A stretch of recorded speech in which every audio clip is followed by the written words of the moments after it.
And we're back to learning Premiere Pro, and this time I'm going to show you how to create an underwater text effect. I've got some simple footage right here, underwater clip. You will find that via description link below. What we need is the type tool. You can see your toolbox. If you've got the editing layout active, just click on your preview window when you've got the type tool active. You can also press T for that. And then use the cursor tool and resize it a little bit.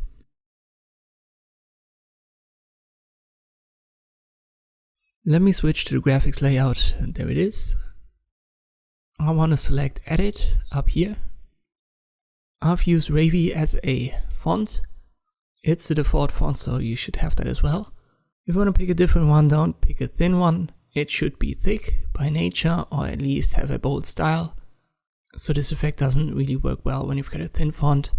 I'll center it, and now switch back to the editing layout, and I need a turbulent displacement. Tap it into the effects menu and drag and drop it on a text element.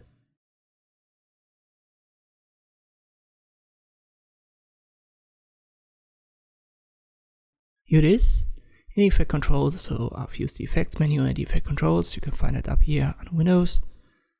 Important is that we've picked turbulent in the drop down, and the offset. We want to have an animation for that. Go to the starting position, click on the clock icon to start the animation, and then go to the end.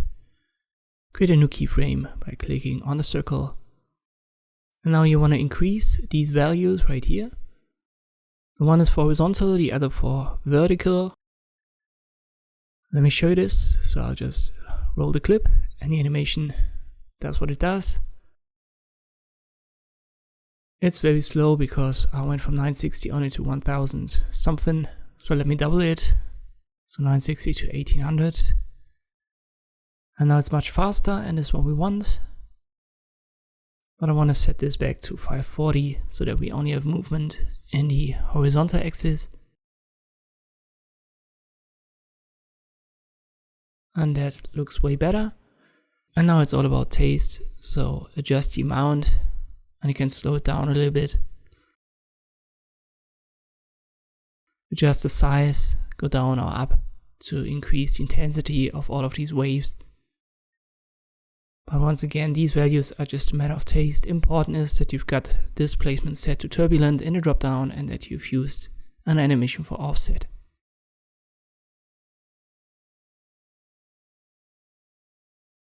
Make sure that you've got your text element as long as the underlying footage. And that's about it. This is how you can create this underwater text effect in Premiere Pro. Thanks for watching, and I'll see you next time.